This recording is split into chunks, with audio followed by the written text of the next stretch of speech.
to another heartfelt episode of Unwrapping the Gift of Grief.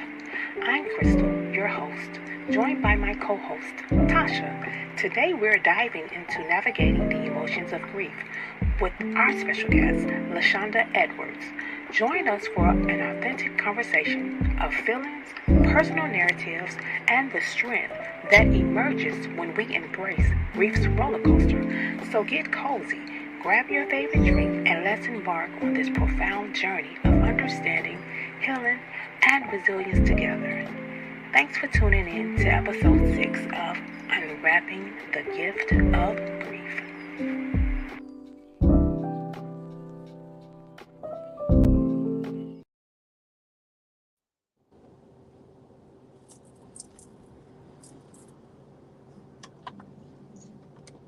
Hey, ladies. Hey, how are you? All is well. Lashonda, I did that by mistake. Let me take you back off. Okay. Tasha, are you here? Can you hear me?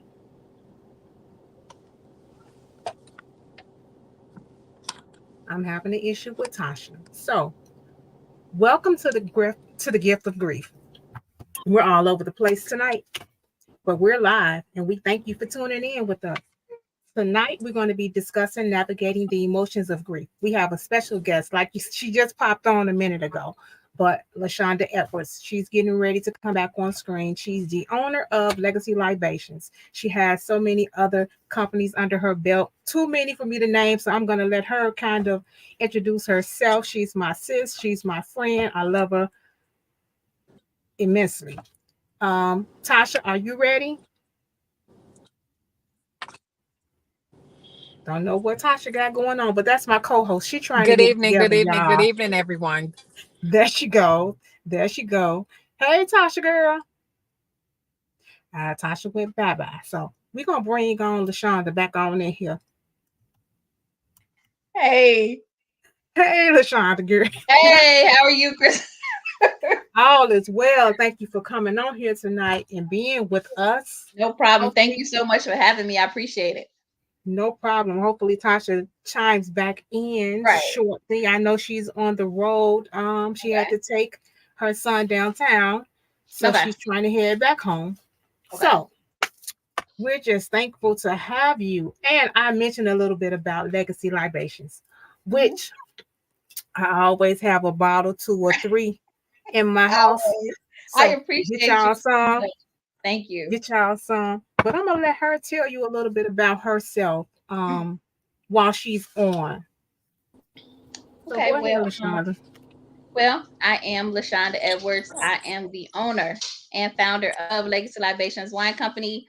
We started Legacy Libations about, I want to say we're about 3 years old now.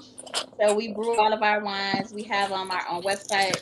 I am mentored by one of the top vendors in the state, and I'm really, really proud of that. I have a couple different certifications under my belt, but that's another story for another day. see, that's why I told y'all she got so many businesses. I'm gonna let her tell you herself, honey, cause she own and popping. I appreciate that. She own and popping. I do. An amazing businesswoman. Amazing businesswoman. Thank you so much for that. Thank you. Tasha. Okay. Like she's jumping in and out. Yeah, she's jumping in and out. So we're gonna go ahead and continue. We always start with an icebreaker.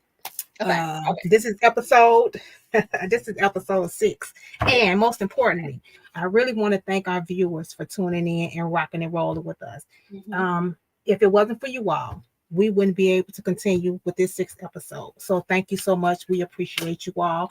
And thank you for letting us in your homes, in your cars, or wherever to guide you on your healing journeys with grief. So, icebreaker. Okay.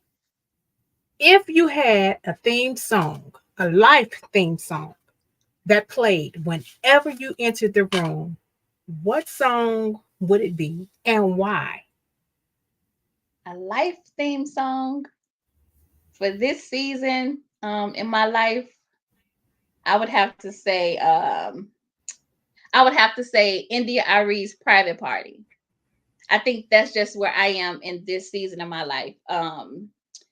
just kind of learning how to love me, learning how to navigate through certain spaces, and in all honesty, at this point, I'm just like invite only. Like All that's right just now. that's just kind of where I am. That's just kind of where I am with life. So I think that'll be an ideal life song for me in this season. Yep, India Okay. Irie, private party. Okay. So I've really been pondering on this Mhm. question all day. Mhm. I'm kind of all over the place with this question. And Mhm. for me, it's more of I'm leaning towards the gospel side. I don't look like what I've been through. I think at this moment, God has graced me with so much peace that nobody could imagine my journey through my whole life and through the last few years That's a with the blessing. loss of so many.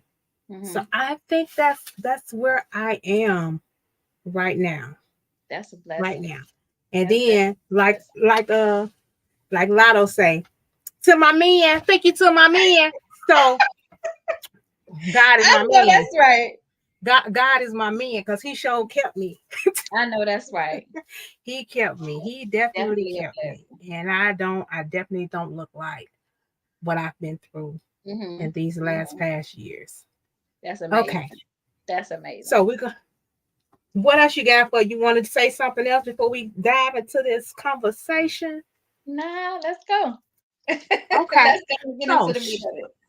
share with us your losses so that we can kind of pair the losses to the questions. Okay. Okay.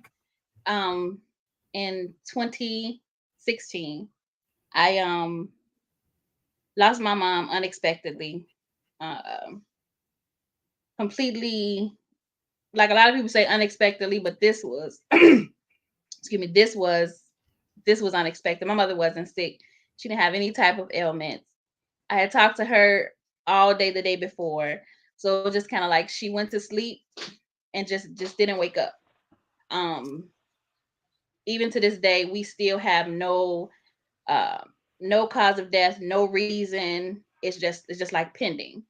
So that happened in 2016. And again, unexpectedly, December of last year, I suddenly lost my baby brother. Uh, so yeah, Okay. those are the two most profound losses I can say that I've experienced. Um, Okay. that affect me actually daily. But yeah. Okay. So from there, I'm trying to mute her mic. I can't Mhm. mute her mic. So from there, so we're going to start off with our first question. Okay. Um, when it comes to grief, Hmm. what is the feeling that often comes up with you? And you can answer it separately for each different person, or you can answer it as a whole rounded answer. Hmm. Um, I'm sorry, wait, something just happened. Okay, there we go. That's okay. Um, the feeling that typically comes up, and I guess it's different. Um, for each loss. With my mom, it's more of um the feelings that come up with her is more like just like an intense feeling of just like sadness, because it's like I'm just really, really sad that it happened because I feel like we had so much more to do. My mom was not an old woman, when she was 56 when she passed away. So um Mm. it's just like an extreme sense of sadness with her because like I said, I feel like um we had so much to do. We had so much to talk about. It was so many things I wanted her to see, so many things I wanted her to experience because she spent most of her life taking care of us. So I'm like, now I'm at a point where I can take her on vacations. I can really take care of her how I want to, and then this is kind of what happens. So with her, it's just a really strong sense of sadness when I think about her. My brother, I'm always conflicted with him.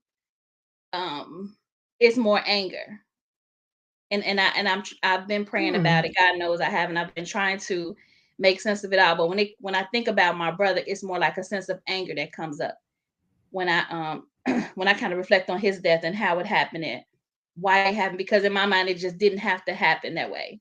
And I think a lot of times I'm angry at him because it didn't have to, in my mind, it didn't have to happen that way. So Okay. it's two different feelings. Definitely understandable. Definitely understandable. For me, like you said, sadness. I noticed as of late, because I am a new grandmother, I get sad a lot because I feel like my mom and my grandmother should be here, because I had my mama, my grandmother, and my great grandmother pretty much my whole life. So my kids had their grandmother, great grandmother, and great great grandmother. See. So now I'm going through the motions of, Mama, you should be here. You should be here. Yeah. Mama, I need to call you. Exactly. I get it. And I came across this post today on social media. It was like, if something happens, I call my mama. If I get good news, I call my mama. If I need to celebrate, I call my mama. What do I do now? Yeah. You can't call your mom. So it's a very empty feeling sometimes. But I'm not mad at it. I'm not mad at it. She served her purpose here. She left me with the tools that I needed to have to continue to go forward, to be a great mom and a great grandmother. So I'm blessed in that measure. So the next question, we'll skip that. I want to bring something up different. Sha'Carri Richardson, you know, the track star. Yes, we know Sha'Carri, my girl. So you know, when everybody kind of turned against her, what was that, last year or year before last? I think it was year before last. When her biological mom passed, and she used weed as a coping mechanism. How do you feel about that? I try not to try to judge, you know, the way people kind of how they deal and cope with grief. Because if I be 100% transparent, I mean, when my mom passed away, I found myself drinking a lot. You know, like that was the way I had to go to sleep. You know, I couldn't sleep unless I had a drink. So I get it. I totally get it. So again, like I say, I try to like not judge, you know, the way people tend to cope with their grief and sadness. And losing a mom, I guess I can 100% understand where she's coming from. So I don't blame her. I'm just being honest. I don't blame her. Sometimes you have to do what you have to do in order to get through, because you have those days where it's like I don't know what I'm supposed to do. Like, how am I supposed to even wrap my brain around what just happened to me? So I don't blame her. I honestly, I don't.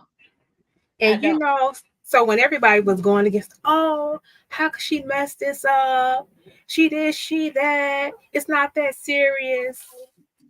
Girl, people, it's that serious. Because until you sat on that road, you don't know that feel. That's a whole different it's animal. Unexplainable what type of feeling that is. Absolutely. So if she had to smoke weed, go ahead and do what you need to do. Because you better be glad the girl wasn't on crack. You better be glad that's all she did. That I'm telling you. Because it's something. And I talked about it last week, how I blew a lot of money on alcohol. I was drinking daily. I blew a lot of money at the strip club. That's what I wanted to do. And that's what I needed to do to cope. It took my mind off of what I was dealing with. And for her to be young, now I'm 39 years old, losing my mom. She in her 20s. She in her 20s. She was in her 20s. Come on, y'all. Like, are we really gonna nail her to the cross because she lost her biological mom? And I don't care if they had a relationship or not. That's still the woman that birthed her. And there is a connection that nobody can explain. That's right. When that happens. That's right. When that happens. I don't pass judgment on her. But I think everybody who jumped back on the bandwagon because she won, if y'all wasn't on the bandwagon when she did it, get up off of it. Get up off of it, because now everybody is singing her praises. Like you said, they was nailing her to the cross 2 years ago. Now she is the best thing smoking. So that's an example of conditional celebrators. If Yep. I'm just gonna Yep. conditional celebrators. Conditional You acceptance. celebrate me Absolutely. when I'm at my highs, but when I'm at my lows, you're nowhere to be found, Nowhere to and be you're talking found. about me, That's and right. you're talking about me. That's So people. I gave her a pass on that. Girl, do what you need to do. I did too. I Just did give her, too. I do told what you I need to do.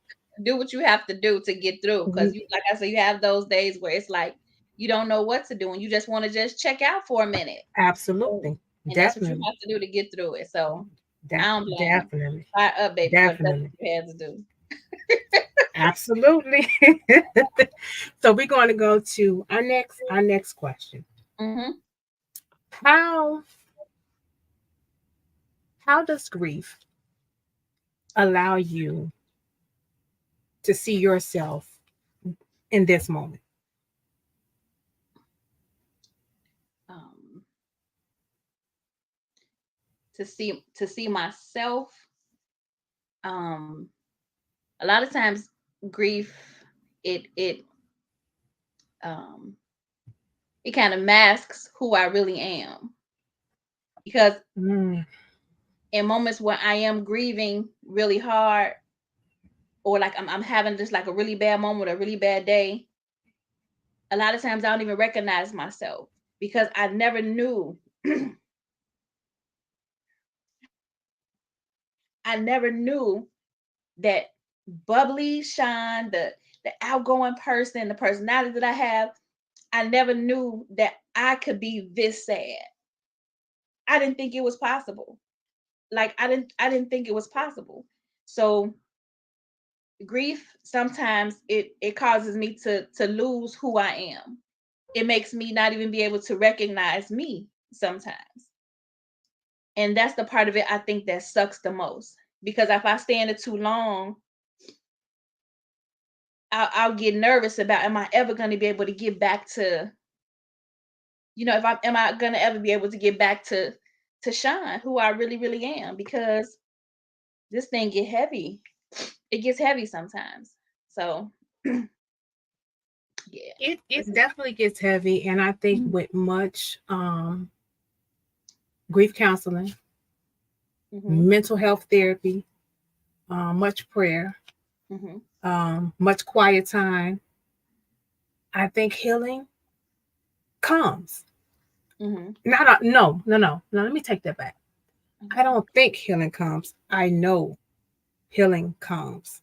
Now, I'm not going to say that it won't hurt again, because it's going to always hurt, because there's a void that's missing, and there's still questions that we have, and we're dealing with these emotional things that we've never experienced before.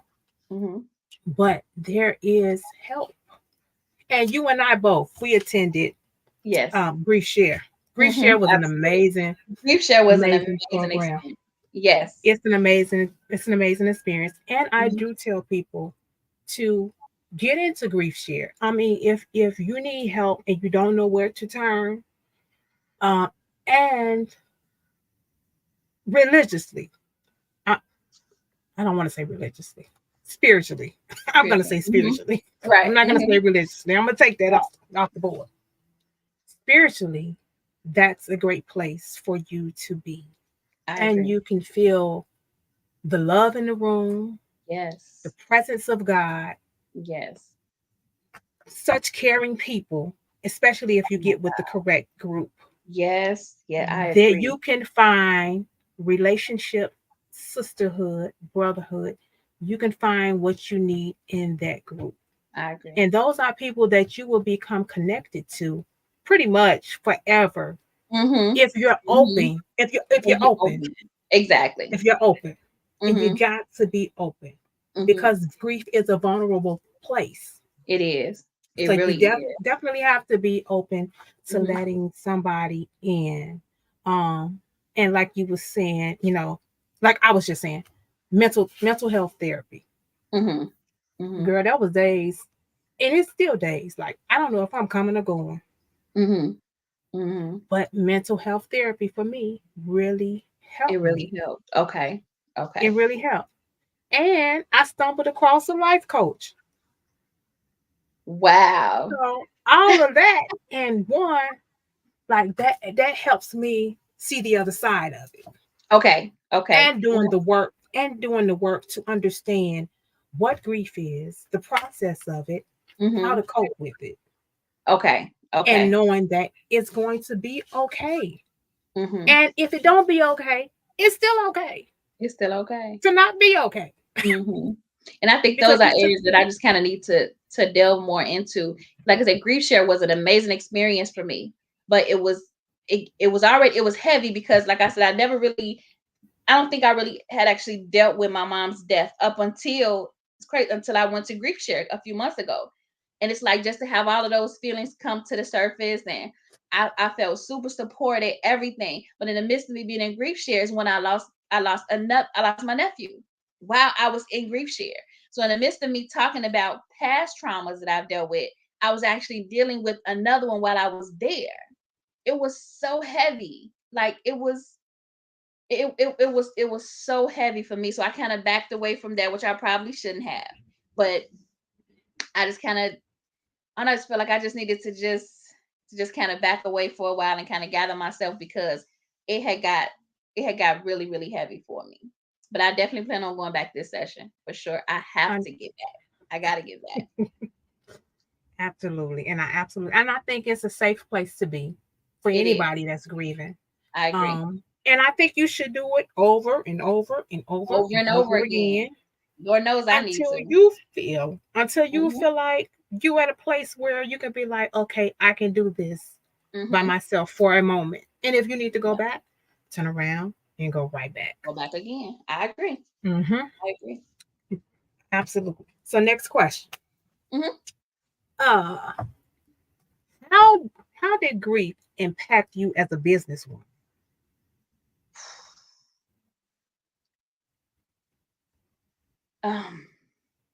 Grief impacted every area of my business. I don't think there's an area of business that I have that grief didn't somehow intertwine itself. From like, because a lot of the ideas that I had, I mean, that has come into fruition now, is things I had talked to my mom about years ago before she passed away. So it's like, anytime when I started Legacy Libations, I started Legacy Libations 2 or 3 times and just completely said, no, forget about it. Nope, forget about it. Because it would always bring up, because I would tell my mom, we're going to do this, and I'm going to do it this way. So anytime I got ready to start, I would always think about her. She's not here to experience this with me. And she told me she was going to help me launch my coming out party. And my mom was going to do the tuna for it was like everything was centered around her and what she would be helping me do. So again, I started my businesses a couple of times, and I would just let it fall by the wayside because it would always bring me back to her not being here. So grief has definitely impacted me business wise, even to this day. There are days when I'm having bad days. I don't want to engage with my customers. I don't want to take wine orders. I don't want to package this stuff up to ship it. I don't want to renew my corporations. I don't want to pay, it's just days I just don't want to do it. But with me being a 100% entrepreneur, my bills have to be paid. So it's like I almost have to force myself to still do the things that, that have to be done.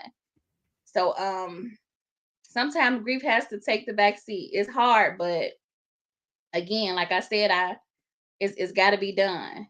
But grief is definitely past and present, has affected pretty much every area of my businesses. Definitely. For sure. I can definitely understand that, because I think I started Countess D Pearl in 2013. In 2016, I had a breast issue. Okay. Knocked me off my back. Shut it down. I didn't even realize that grief of health issues was a thing. So I didn't know what I was dealing with. Shut my business down. Turn around. 2 years later, 2018. My mom got cancer. No, 2017. We found out she had cancer. Shut my business down again because mentally I just couldn't deal with it. I get it. When she 6 months to live in December, they told on Christmas Eve. Wow. Shut my business down again. Because I just couldn't think. And it was days I would lock myself in the room and I would cry. And I would go to work and my friends would be like, I know something is wrong with you. You don't look right. And I never really shared what was going on with me. I just took it, and like they say, the problem, sometimes you grieve and you just keep going. That's what I was doing. And masking it at home. When she died, shut my business down again. So it definitely impacts our business as business women. Also, it gets to a point I can recall telling my significant other, I don't know if it was last year or year before. No, it was year before last. I had a conversation with him and I told him, I don't want to do anything. On top of us starting 2-3 businesses together, I don't want to do anything. I just want to sit here and chill. I want to look ugly on this couch. I don't want to get up. I don't want to be bothered. Did my business suffer? Yes, my business suffered. Because I wasn't putting in the work or the time to do what needed to be done to keep it running.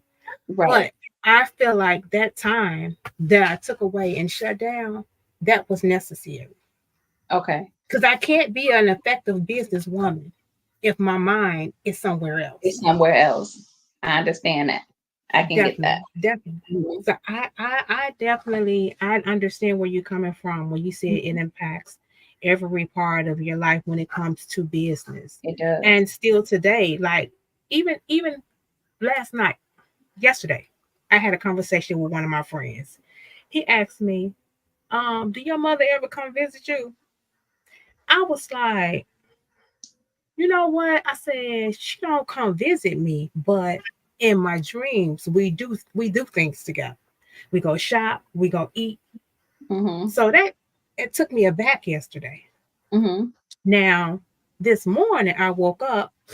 It was real early. I woke up and because I tossed and turned all last night. When I finally got back to sleep, girl, I had a dream that my mama, my grandmama, and my great grandmother, they all was at my doorbell. Wow. Like I had got up out of my body, went downstairs to the door, and they kept calling me. Like, I know you hear me calling you. I know you hear me calling me. And I went to the door like, what do y'all want? They was like, can you tell us how we need to fill out these papers? Now, mind you, last week I had just said that grief had freed me from taking care of people and doing things. But now y'all gonna show up on my doorstep talking about something. Can you show us how? Like, if y'all don't get away from my doorstep. But it tripped me out. It had me tripping all morning. Like, are you serious? On this day, y'all gonna really come by my house? Wow. And when I talk to my friend, when he come back from out of town, I'm cussing him out because I think he summons them people to my household. You done summoned them here. You done summoned them people to my household. So, girl, that I've been tripping all day off that. Wow. So yeah. Have you ever had moments like that? I do. I have people ask me all the time, like, does your mom come and visit you? And it hadn't happened until my brother passed away. But it wasn't like a physical presence, like her being physically here. It was just a dream that I had. And it was maybe a week after my little brother had passed away. And it was just and I never did really actually look at her face. I'm a person who I'm a hands person. Like if I don't see your face and I see your hands, I don't know exactly who you are. That's just like a weird thing that I have. So it was a dream that I had, and my mom, we were at a park. She was just kind of sitting next to me. I never did look at her face, but I could see her hands. So that's how I knew it was her. And she was just talking, telling me how proud of me she was and everything. And then my little brother just kind of like walked up and she put her hand on mine and she was like, he's okay now. And it's like I kind of looked up and they were just like kind of walking away. But I never did see their faces. But like I said, I knew it was them. Because I would always like wonder, like, is my little brother okay with his crazy self? And but that was like, it was peace for me knowing that he was with my mom and they were just kind of. So that's like the only experience that I had ever had with something like that. It was more like a dream, not like a physical presence. So Okay. that was a good thing for me. Do you think? Are you glad that you had that experience? I am. It definitely helped. It definitely helped because I would always wonder, is my mom one place, my brother maybe some. I just wanted to know that she got her baby boy with her, And so just knowing that, I think God knew that I needed that too, because I was battling with that. I was battling with it. So I think it was intentional. I think that was definitely God allowed. He allowed that to happen because he knew I needed it. He knew my heart needed that. So I'm grateful for that experience. That's a blessing. And that's one of the gifts that you unwrapped in grief. Absolutely. That's one of the gifts. One of the gifts. One of the gifts. It was definitely needed. Definitely needed. And that's what this show is about, is uncovering the many gifts and blessings that we have that come from grief. Everything does not have to be sad or dark and grim. There are blessings. There are blessings that you can get from grief. And I think I just realized that the question you just asked me and the answer that I gave, that's okay. I got it. See, now you can sit with that tonight, baby. Now I can sit with that tonight. That was one of my gifts. That was one of my gifts. I appreciate you. Thank you for that. No problem. I'm here for you. Okay, we're gonna go to this next. This is a part B question. Okay. Oh, she at home now. Listen, I tapped on in. Hey, y'all. It was a stuff, man. Hey. She done tapped on in. I was listening on Facebook though. I was on Facebook, chimed in. I was listening and watching. All right now. I'm glad you're here, y'all. Tasha, my co-host, is here, finally in the building. Hey, y'all. Hey. Hey, girl. So we're actually conversing about how grief impacts us as business women, how it impacts our friendships. So we're getting ready to go into friendships right now. Mm-hmm. So our next question is, how has business, girl, that's this. How has grief impacted your relationships and friendships? And do you see them differently now? I definitely see friendships and relationships differently. Grief, and I guess, like I said, maybe it was because of the way that I was traumatized by the grief of losing my mom and my brother. It has caused me to be more verbal in my friendships. It has caused me to like love on my friends and family like a little bit harder than what I did before, because like I said, I felt like with my mom that there was so much more that I could have said and I could have done and I wanted to do, that it's caused me to actually be almost clingy is not the word I want to use, but it's made me a lot more aware of my friendships. It's made me tell my friends and family like I love them more. How I really truly feel, how I appreciate them. And I sometimes I actually go overboard, because I think in the back of my mind, I'm always saying like, this may be the last time I get a chance to see her. This may be the last time I may get a chance to see him. So it's made me love on my people a lot harder than I did prior to. So it's definitely changed. It's definitely changed my friendships for sure. Tasha. Yes, ma'am. How has grief affected your? Can you hear me? Yeah, I hear you. For me, I would say that it showed me people's true colors. For the ones that said, you know, people find it easy to say, if you need me, call me. I'm here for you. And then when that time comes, in the back of your mind, you don't, well, for me, in the back of my mind, I'm not thinking, okay, well, this person said, if I need them, call them, whatever, whatever, whatever. In the back of my mind, I'm going through what I'm going through with my mom when I lost my granny. Granny passed first, then my mom. And I'm just like, man, I just need relief. I just need a break. I need someone to come and say, hey, you go sit over there in the corner. I'll sit here with your mama. You know, although she wasn't alert majority of the time, but I'll sit here. And if it's something they need, you know, you right over there. It'll be nothing to wake you up or whatever.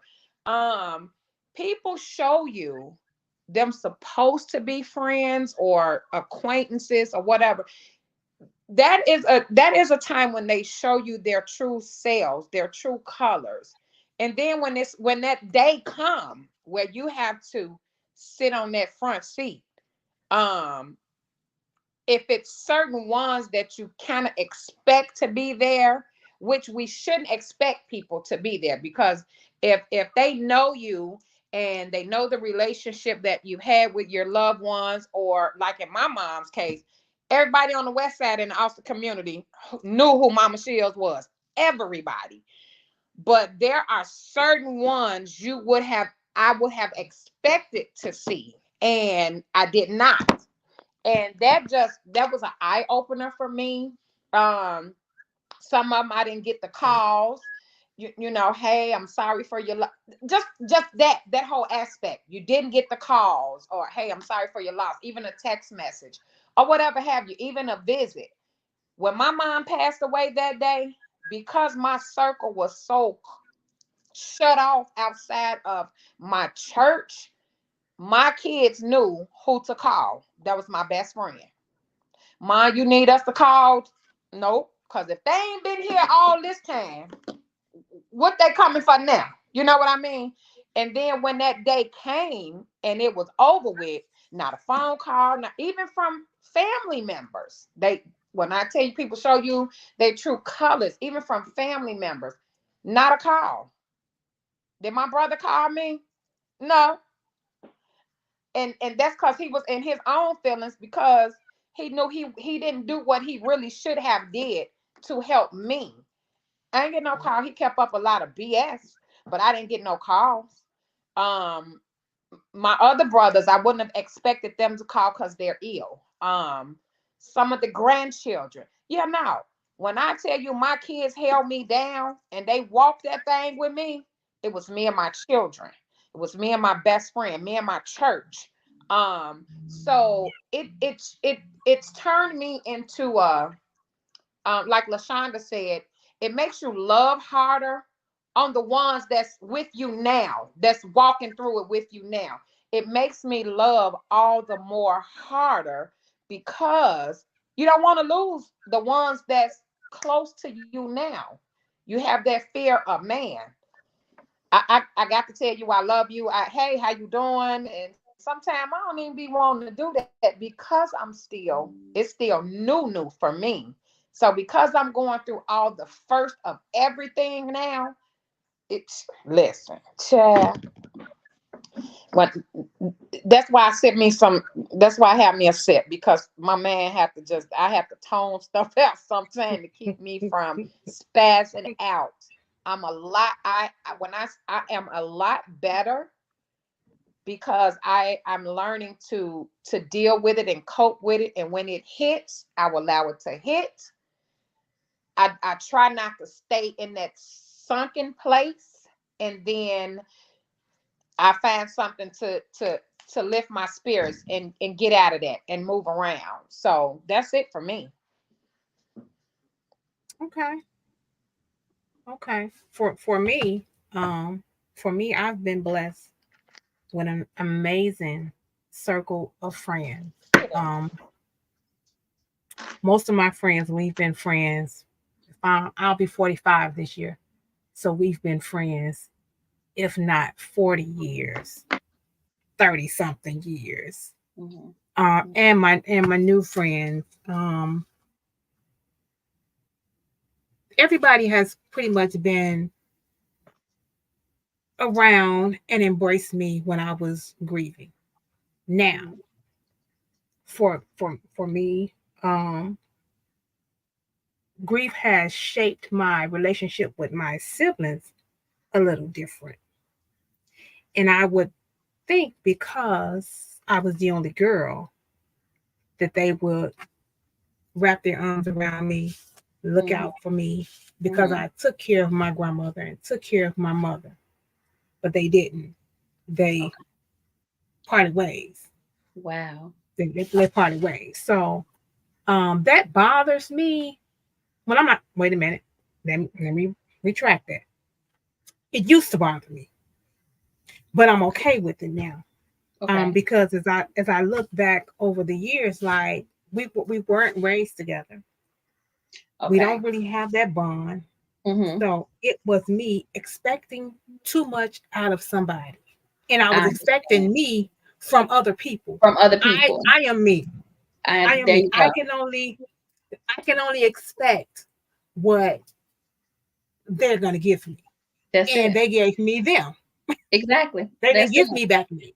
There you go. So there you go. That's when it comes to relationships. I'm just thankful for my friends, my children. I do believe that grief has brought me and my daughter closer because she was a feisty one, baby.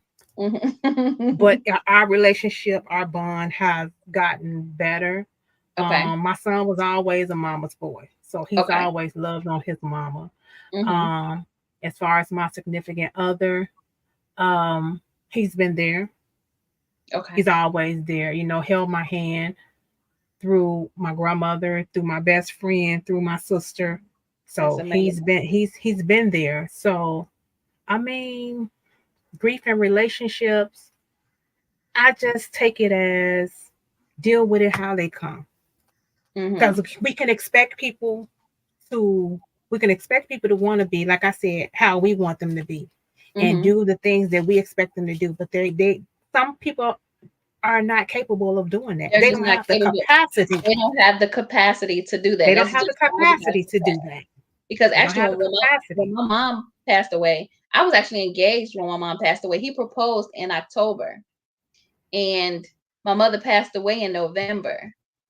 So we were newly engaged, and we ended up we just ended up parting ways because I believe I think maybe he thought there was like a certain time limit that I should be grieving my mom, because he was ready to celebrate, like celebrate the engagement and start planning the wedding. I lost my mom a month later, and so I wasn't in the headspace to even deal with that. And I think he kind of felt cheated in a sense, you know what I mean? And like, so that it just weighed really, really heavy on our relationship, and we just kind of ended up splitting up because of it, because I don't want to plan a wedding. My mama not here no more. My mama not. And so here's what I want to ask you: did he still have his mom? Yep. So he definitely could not understand or fathom not at all. The trauma, because that was trauma. Exactly. Losing your mother is trauma. Yep. And he couldn't understand. I get that. I get that a lot, because you be trying to explain to people what it feels like, or what space you're in, or where you're at mentally, and they just do not get it. They don't get it. You can't explain it. I tell somebody asked me one day, what did it feel like when your mom died? And I can recall, I was on the bus. I had just left hospice. Didn't know that she was getting ready to transition when I left the hospice. But I had just left hospice, went to work. I got on the bus. I wasn't even on the bus 10 minutes. And they called me. It felt like somebody had choked me. All the air out my body had left. Like I had this headache that was piled. It's like it's a migraine times 10,000. Mm-hmm. And like somebody had punched me, and I just leaned over, like, what type of pain is this? Mm-hmm. It's unexplainable. It's unexplainable. Unexplainable. It's unexplainable. Unexplainable. And when you have trauma to that magnitude, how do people expect you to deal with life as everyday normal? It's not normal. It's not normal. Nothing about it is normal, because your mother is what I know my mother was. She was involved in every aspect of my life, from me getting in the car in the morning on my way to work. We video calling all the way to work. When I get there, because my mom used to gossip, girl. She was telling me all the gossip on Facebook. What telling me, because when my mom passed away, I was actually working I was in the funeral industry. I was in the funeral industry for over 15 years, but she would call a funeral home like, girl, look at such page on Facebook. Like, so it's like she was, everything that I did involved my mom. On the way home, we talking, what you cooking for dinner, pick up for church on Sunday. Like, everything involved her. So to go from that to not having her anymore, my life is not the same.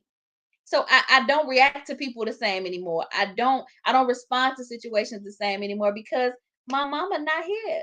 And my mama was not balanced. Like, cause I would pop off. Like, she was the one that was like, she called me fat baby. Now fat baby, look now. You know, I didn't have that anymore. So I was on 10 all the time. Like, because my balance she was gone. So just even trying to navigate that whole space was, it was crazy. It was chaos for me. It was chaos. You know what you just said, like, your mother was your everything. Y'all used to do everything together. You talked about how on the way to work she would be talking to you. So at that time I was working for CDT, and we all lived in the building together. My mom lived on the first floor, my grandma on the second floor, me and my children on the third floor. Wow. I would have, and mind you, when my great grandmother was living, my great grandmother lived on the second floor with my grandmother. Wow. So we had all generations in one building. That's amazing. So when I would go to work, I would have to be at work at 3:45 in the morning. My mom would be waiting downstairs at her doorway like this. Just make sure you get in the car. Make sure you get in the car, right? I'm like, girl, ain't nobody gonna bother me. They know you crazy. They know you got that piece on you. Right. Girl, who finna run up on me? But she would do that. And then when I would get off work, she would call me, what time you come home? She would be in the front, and she would be on the front of the house with her hands on her hips, because she had a candy store. My mom had a candy store. She sold household products. She sold chicken, Italian, beef, burger. My mom sold everything. Wow. So when I would get off work, she would be on the front of the house waiting with her hands on her hip. You late. It only take you 8 minutes to get home. I need to go get the ice for the kids. Wow. But here's the thing. I would love to do all of that over again. All over again. I miss just it for a day. So much. Just give it to me a day. I miss it so much. Give it to me a day. And so I don't understand how people go days and weeks without talking to their mom or seeing their mom or seeing if their mom needs anything. Or even just once she's gone, she's gone. Disrespecting her, like disregard. I see so many people who just completely disregard their moms. Like, and I sit here and think about, y'all just do not know. Y'all just do not know. If I could, baby, if I could have her, girl, cable, she call me, girl, my cable off. I need to pay my cable bill. If I could pay another bill, girl, if I could let her use my car again, if I could, that people just don't know. Yeah. I laugh and I joke. I said, if my mom could just cuss me out again one more time, because my mama was a cusser. She cussed you out about anything.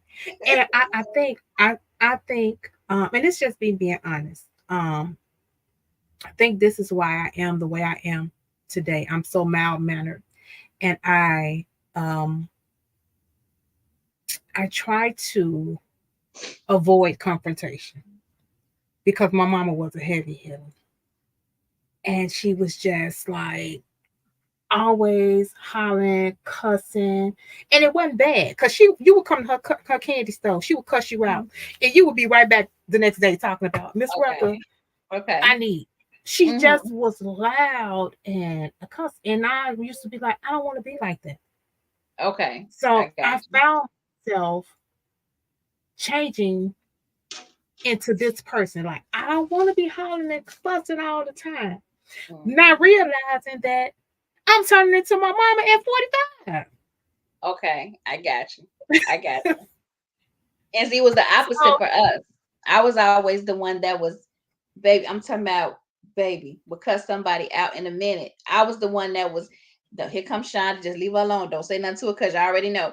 And my mama was the real quiet, mild-mannered. Like, it's okay. Let it go. It's not a big deal. And so now I found myself changing into her because now I don't want no smoke. I don't want no trouble. I just want to sell this wine and go on about my business. I don't want to argue with nobody. I don't want to fuss. But before I was like, who want it? like anybody can get it. So now I am definitely transitioning. I am definitely turning into my mom, and I'm not gonna lie, I'm loving it. It keeps a lot of stress away. So I am definitely turning into my mama for sure. And I think that for me, because I'm becoming so vocal, because at one point I would be quiet, I wouldn't say anything, I was very passive. I think now that because I'm becoming so vocal as she was, I have begun to create those boundaries. Gotcha. And I see that's why she was that way. She was that way. Because she was that way. Now you understand. It kept a lot of people off of her, kept a lot of people out of her business. That's it. So I get it. I definitely get it. It makes sense. Makes a lot of sense. Makes a lot of sense. It took me to 44 to get it, but I got it. I got the memo, baby. No, you got it now. I got another one of those gifts. Another one of those. Another one. Absolutely. Absolutely. We're gonna go to our next question. What helps you maintain your healthy connections in your friendships, relationships, family?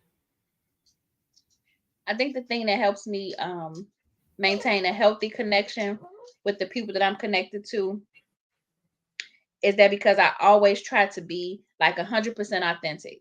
I always try to let people know that this is where I am today. So it is nothing personal against you. I'm not feeling a way against you. You didn't do anything to offend me. It's just right now I just need to kind of be by myself. I think if you keep those lines of communication open and letting people know exactly where you are, then the relationship it has to remain healthy because I've let you know where I am. You know what I mean? So I kind of think that's what keeps my connections to people pretty healthy because I'm always authentic in like where I am. You know, like in what kind of headspace I'm in at a particular time. And so they know, okay, Sean not mad at me. It's just she's just going through something right now. And I think that kind of helps. That helps a whole lot. That's good. Yeah. That's good. For me, I think it's having such long friendships and close-knit friendships. Okay. I don't even have to speak. They know. That's a blessing. They know. They know if I don't answer the phone, oh, Crystal don't want to be bothered. You are blessed. They don't call me all times of night, all times of day. If I shut down, I shut down. Like, man, you have a mutual friend, Carlene. Me and Carlene can go for weeks without talking. I love her. And we can pick the phone up and it'll just be what it is. We picking the phone up because she knows I need time. I know she needs time. My best friend Trina, just like she's the same way. My best friend April, she's the same way. April will hit me up. Hey, I'm just checking on you, make sure you good. We ain't gotta talk every day. But she'll shoot me a text and I say, I'm good, or I won't even respond. And if I don't respond, so be it. Exactly. She'll see me on social media, she know I'm all right. Right. Exactly. They ain't gonna bombard me. You know, so I think understanding your friends, knowing knowing their moves and how they move, I think that kind of keeps healthy connections open. That makes sense. So That makes sense. that's how it is. That's how it is for me. That's how it is for me. And I know some of my friends. I know some of them I have to check on every 2-3 days. I know which ones I don't have to check on. Right. Okay. Because you all have that So relationship. because we have that relationship and that respect is there. That respect is definitely there. That's a blessing. Absolutely. That's a blessing. Um, we're gonna move to the next question. Mm-hmm. Is there one moment that you can recall where you felt a sense of healing on your journey from grief? A moment that I can recall that I felt a sense. Well, okay, yeah, I can say that. So, and this just happened. It's crazy. It happened like the other day. My mother would sweep the floor, and I would be so mad at her because she sweep the whole floor and just leave a little pile of trash right there, and she'd go off and start doing something else. I get it later. I get it later, and I would go right and just almost kick it over. Now we got to sweep the floor all over again. But this was her thing. She would sweep and leave like this little pile right here, and I'm like, Mom, why you just won't get it up? Like anyway, and it's crazy because I found myself doing the same thing now. I swept the floor,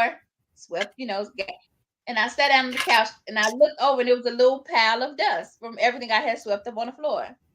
And I sat there and I looked at the little pile. And when I say boo-hoo down crying, like uncontrollably, like I could not get myself together because I'm looking at this little pile of trash in the floor. And so, and it just brought back so many memories. It just brought back so me and her fussing about her getting a little trash up out the floor. So, under normal circumstances, I would just kind of like wipe my face, get up, girl, get yourself together, and move on to the next thing. But this day, I just allowed myself just to just sit there, and I cried a while. By the time I finished, I had the puffy eyes going and everything. But I was like, I need to just sit in this, and when I allowed myself to just feel all of that, it went so much deeper than just the trash in the floor. I started having all type of memories of her cooking Salisbury steak and mashed potatoes. Like everything was like a whirlwind of emotions. And I just sat there and allowed myself to just feel it. And when I did, after that moment, I felt so much better. Like I felt like, okay, I can do this. This healing thing, it hurts, but I can definitely finally see the other side of it. So I think when I allow myself to just feel those emotions instead of just brushing them off to the side and just keep going, I think it catapults me further into seeing like the other side of this thing. Like, okay, you really can do this. So I think that's the thing that I learned, like in that moment. And so that was going to be my next question. Like, did you embrace it? So I you did. definitely did embrace it. You definitely did embrace the moment because you sat with it. You let the tears flow. You let your feelings do what they were going to do. Yeah. And sometimes that's a great space to be in because we never know how much we need to release. Exactly. And that was a moment of release and healing. It was. And in retrospect, I see that now. I definitely can see that now. Another gift. That's your other gift. All right, now we are, baby. We are unwrapping. We are unwrapping tonight. Right. We are unwrapping. Absolutely. Healing for me. Healing for me comes often. But I can recall with my grandmother. I can recall. I can start with my mama. I think healing for me started at her funeral. Or pretty much before her funeral, because I was able to make sure I did the funeral. I did the obituaries. I pretty much did everything. I didn't want the funeral home or the printer doing anything. I just wanted to send y'all this stuff and y'all print it like I wrote it.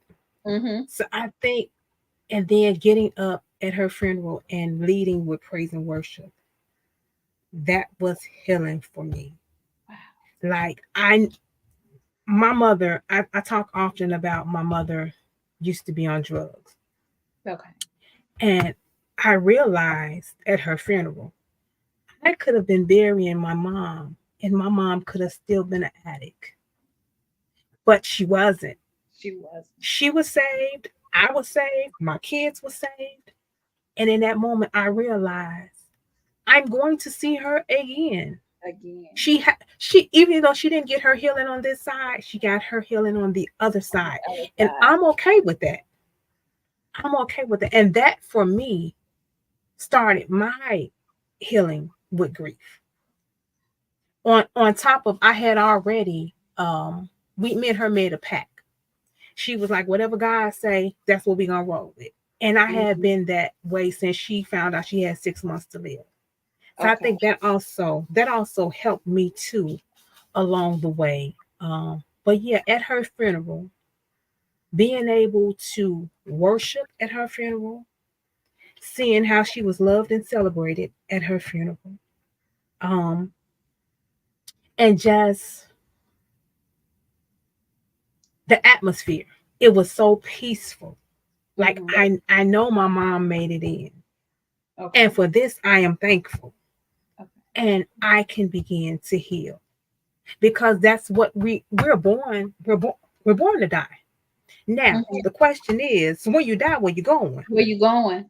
That's right. That's the question. And what does your relationship look like? Exactly. Now, so do you think because your mom was diagnosed, and that you had like some time before she actually transitioned, that kind of helped?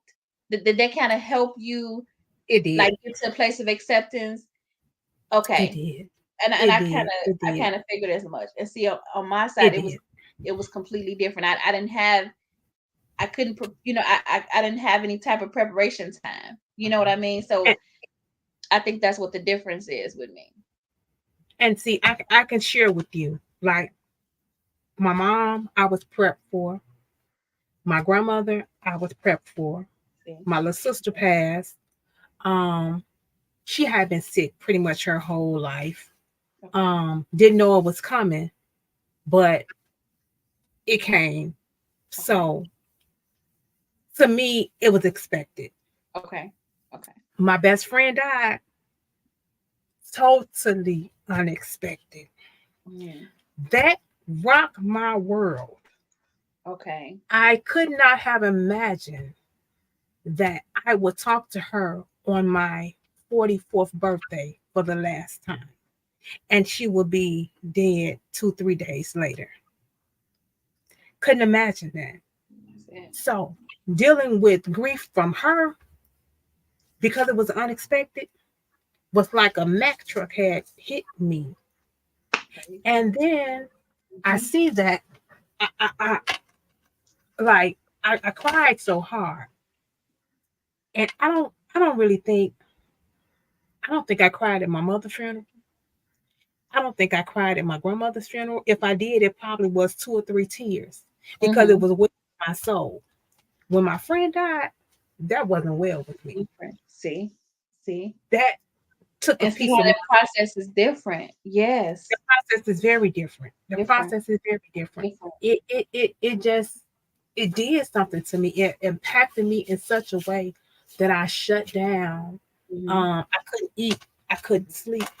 Because this was not supposed to happen. It wasn't supposed to happen. I always tell people, unexpected death for me, that's going to knock me off my feet. But if it's expected, I can deal with it. I can live with it. I can live with it. And I can recall, she died in November. They had her funeral in January, if I'm not mistaken. And she was cremated. I cried like a baby at that funeral, like she had just died that day. Because all over again, I was going through the grief cycle. So now I got to process. I have to process your death. You're 40-something years old with 2 children. It's not supposed to be this way. It's not supposed to be this way. I get it. I went through that same thing. It just feel like it just was not supposed to happen. It's not supposed to be this way. Not supposed to be this way. It's not supposed to be this way. So yeah, like I can't I'm gonna be honest, I'm having a hard time with her death. Because that is the person, she's the person that we don't have to talk. We could talk every 2-3 months. She lived in Milwaukee. When I would go to Milwaukee, I just, hey, I'm here. Show up. Then she moved out of town further away, and we would talk maybe every 2-3 weeks. But if there was an issue with me, if there was an issue with her, that was the person that I can call.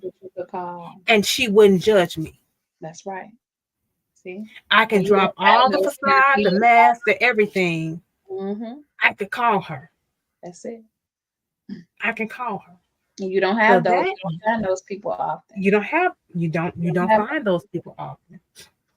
You don't find those people often. So yeah, I can honestly say I am having a hard time with her death. Because it was unexpected. But those that I was able to process, it's okay. Now the moment of healing for my grandmother, I got that when I closed her casket. The mortician let me close the casket, and just knowing that I did what I was supposed to do as a granddaughter, that was enough for me. I was at peace. Now I can heal. And I don't know. I don't know why I didn't. And like I said, when my mother passed away, I was actually in the funeral business when my mother passed away. So it was like, it was almost like I had done it so many times before, but it's a completely different dynamic when it's your mom. So I was able to do everything. I closed the casket down, but I had no peace in that. I mean, I was the one that took care of my mother financially. I had insurance. I did everything. I was the one that did everything. Put my mother away beautifully. I mean, so I know as a daughter, even in my logical mind, I knew I did everything I was supposed to do in life and now in death. And I would think that after it was over, went to the cemetery, put in a beautiful vault. I mean, everything. I was like, when I walked away, I was like, Mom, I did what I was supposed to do. But I still found no peace in that, because everything in me is still saying, I'm walking away from this cemetery and I'm leaving my mama here. So there was no peace in that for me. I was in so much turmoil for a long time, and I just could not find peace, because everything in me, I just wanted my mama. I didn't care about being able to do this for her and making sure she was okay. I didn't care about none of that. I just wanted my mama. Girl, I could care less. I just wanted my mama. Definitely, yeah. I understand that. I understand that. I can recall, because I think up close and personal for me, TT's mother was the first mother whose funeral I went to. Miss Pam. And I was like, I did judge TT. I judged her. Because TT fell all out. I'm like, TT, yes. And but I never understood it. Her mother and my mother's funeral was in like days of each other. So Damian lost both of his the day my mother passed one day. 2 days later is when TT's mother went into a coma. So actually she came to my mother's funeral with her mother in a coma, and she took her mother off the ventilator the next day. So Damian, her son, lost, because her son is my brother's son. Wow. So Damian lost both of his grandmothers within a week. Oh my. Wow. Yeah. So I wasn't able to attend her mother's funeral because I had just left my mom. Yeah. Yeah, I can recall. I was like, is it that serious? And then I realized it's that serious until you sit on that row. Yeah. Until you sit on that rope. Now Now so here's another question I have for you. Mm-hmm. You've been through a lot. What are you doing to take care of yourself as far as self-care, if any? I don't have a lot of time to take care of myself. And I know I have to do better about prioritizing myself, my mental health, my healing journey. But whenever I do feel myself just getting completely overwhelmed, the only thing that tends to soothe me is just spending time with God. Like I have to just shut everything out, phones off, lights off, candles, worship. That is the only thing in this time in my life that I find any type of peace in. I go get massages, of course, every now and again. When I get my hair washed, I get to get my scalp massage, all that stuff. That's fine and cool. And that does good for my physical body. It helps me to feel better. But there are times when my soul needs to be soothed, or my mind just needs to be at ease. And the only place I find that kind of peace is when I spend alone time with Christ. That's the only time. Yeah. Okay. That's good. That's good. I look at TT talking about you judged me. I did, friend. I did judge you because I didn't know. Oh, there she is. I see it.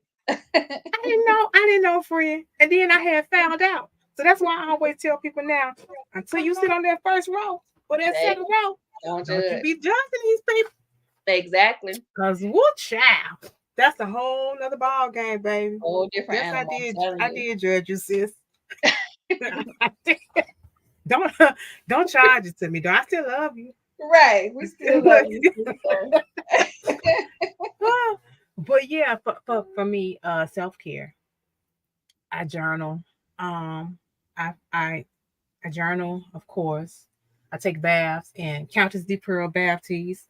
I soak my feet. I love. Mm-hmm. But I think for me, self-care has become. I'm a creative, so I write, I create digital journals. I work on logos. I do anything that causes my mind to be free and creative, and that helps me. Okay. That really helps me. Like I mentioned earlier, another form of self-care, which I think is self-care for me, is mental health therapy. Okay. I have to go. I have to. I don't have a choice. I don't have a choice. I have to go, because if I did not go to mental health therapy, I would be running around here cuckoo. Y'all would be trying to put me up in Mount Sinai somewhere on the 5th floor.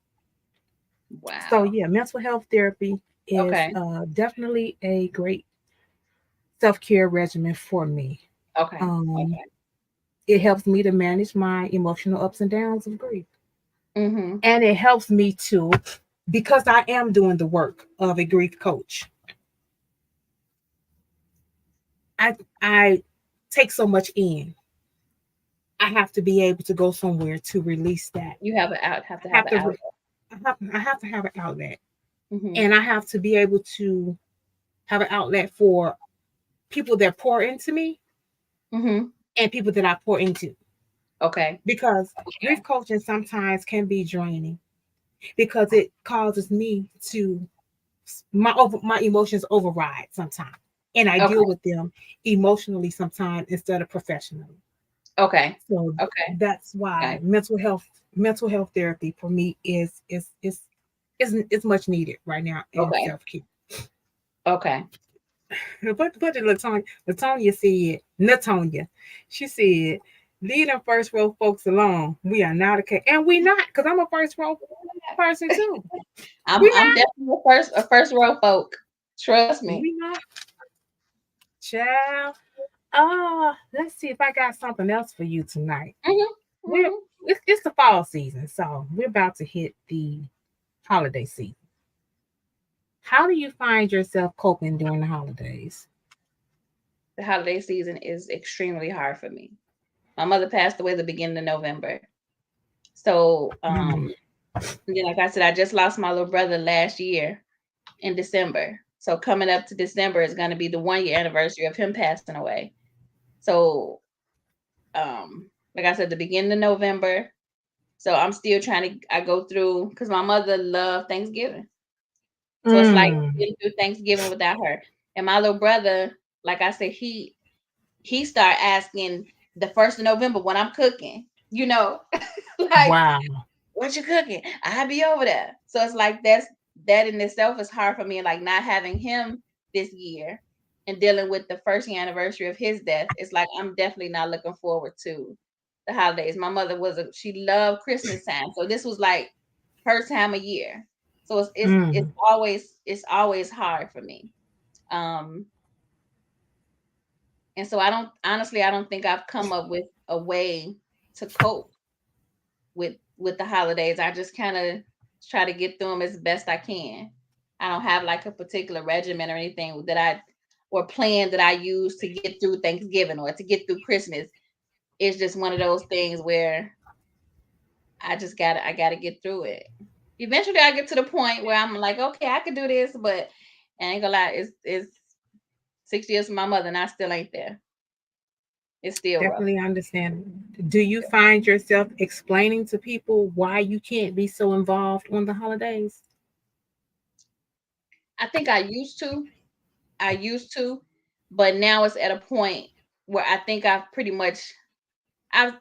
solidified that with everybody, so they kind of know like this is just really not a good time for her. So I don't think I have to go into like explaining mode or anything anymore. People know that I'm usually pretty much off to myself, during the holidays or something like that. So I don't think I have to explain anymore. Interesting. But I want to get to the point where I happily celebrate Thanksgiving. I want to happily celebrate Christmas. I want to get to that point, but I just ain't there yet. And so here's what I say. You say you want to get to that point. I say just do it. I say wake up with the mindset of this is what I'm going to do and go through it. And if you can't continue, at least you made a choice to try and attempt to have a regular, normal holiday. Because I tell everybody the holidays for me is the pit. I used to decorate for every holiday. I mean, St. Patrick's Day and all. I would decorate. Me and my mother would go. We would find decorations, and she would say, "Go upstairs and decorate your table," because I love to decorate my dining room table. Decorate your table. Call me when it's done. I love Thanksgiving. I'm turkeys everywhere. Christmas. I love decorating, and I found myself in a place where I didn't want to do it anymore, especially when my grandfather died. When my grandfather died, he was a big part of my life. I would get live trees every year for Christmas, and I would leave them up. I would leave them up so long, right? And don't judge me. Don't judge me. So my best friend Tawanda, my sister, her birthday is August the 24th, and we would normally do something at my house in August. I would leave that Christmas tree up to maybe 2 or 3 weeks before her birthday. And my grandfather would have to come to my house with the electric saw and cut the tree down piece by piece. Girl, it would be pines everywhere because they were dry, it was dead. Yes. But my tree was still pretty. These trees still pretty. Wow. So Christmas holidays, Christmas is my favorite holiday. They are big for me. So I find myself, I get a lot of what's wrong with you, because on the holidays, I'm surrounded by people who have both their parents. So they really don't know how to take me on the holidays. They just they don't know how to they just don't. And it's okay because they've never experienced it. Right. But Right. I find myself pushing myself on the holidays to cook, to clean. So last year I bought a new tree, a live tree. So I find myself getting back into the mojo. But what I realized is this year I ain't doing it. I'm gonna take some time for me, and I'm going to, because I have a new grandbaby, I'm gonna center my holidays this year around my grandbaby. Okay. I'm gonna Okay. pour into him. I'm gonna pour into him, pour into my daughter, pour into my son. Okay. Latch on to some new. We're gonna do something new this year. Something new. We're gonna do something new. We're I gonna create understand. new memories. I'm gonna try to get away from the old and attempt to do something new. Because if I do something new, that'll probably change my feelings towards the holidays. Okay. Okay. And And just see, then like I told you have you, a grandbaby. Like you have a grandbaby. You have, your daughter, your son. I'm like now I'm home by myself. My daughter just moved out. My sister lives in Michigan. So it's like I don't. It's just me here. You know what I mean? So it's like what else? What I'm supposed to do? Like, and I that's think that's where I'm at with the like what and like I said, the dynamic is just completely different for me it's this year. different. It's It's different. definitely different. And then though those are the times when we're supposed to, if we're in this space, latch on to our friends Mm-hmm. Mm-hmm. in those spaces. You're right. You're right. Um, if you're mentally available on those holidays, because sometimes you're not Mm-hmm. mentally available. Right. So Right. if you have people that you can spend those days with, Yeah. um, I think you should. I think you Okay. should, and Okay. that's why one of my dreams is to, and I don't know if I spoke to you about this, but one of my dreams is having a non-for-profit organization Mm-hmm. Mm-hmm. called Orphan University, which will be for people like us, and it will be centered around relationship. People that lost their moms, their dads, they don't have anything to do on the holidays. They need someone to talk to on an everyday basis. I want a Yeah. community center where they can come and they can be comfortable, and they'll be loved, and they'll have that relationship kinship. That's my Exactly. biggest goal. That's what I want my legacy to be, That would because be so amazing. many people don't have that. They don't have it. Don't have that, and people don't understand that when we lose that, it's no more. So now what? And we're stuck in the now what for so long, and Mm-hmm. we don't have anybody to latch on to. So I want to be that space or that person that you can come and say, hey, I met this lady, Crystal Rucker. She has this Mm-hmm. foundation, and she has a bunch of people that will love on you, care about you, and they've walked my journey, and I Tina, feel safe there. that would be I feel amazing. safe there. That would be amazing. That would So be absolutely amazing. I'm gonna definitely pray. I'm okay. That's on my prayer list for you, girl. that's We gonna add that to the prayer list. I'm gonna talk to God about that for you, girl. girl. Please talk to God. Let me tell you something. I got a friend on here, LaShawn M. Hoffman. And let me tell you Mm. something. I'm not lying. This man say every time I need something, or he wants something done for me, he say, let me go whisper to God. Some stuff be good, some stuff be bad. Right. And when he go whisper to God, it be happening, honey. That's what I'm talking about. Hey Sean. So yeah, girl. So we done concluded this episode 6 of Unwrapping the Gift of Grief with our guest, Lashonda Edwards, I owner appreciate you. of Legacy Libations. Thank you so much for having me. I really appreciate the offer. I'm glad I decided to jump on, and I appreciate your friendship. Just even outside of the podcast, just the way that you and I have connected, the support you've given me, not only like I said with my wine company, but even introducing me to Grief Share. I am blessed to have you, and I'm grateful. I'm grateful for the Don't connection. make I don't make me cry. I've been holding these tears back all night, trying not to cry. I keep sniffing am. because I'm trying not to cry. Don't I do that to am. me. Don't do that to I me. am I so grateful for appreciate you as well. And I was trying to think. I was like, where I meet her at? right. Did we meet I here? remember. I think we met here on Facebook, I think. Did we meet on Facebook? Because I think you started buying wine from me. When you started buying wine from me, I think that's how we connected.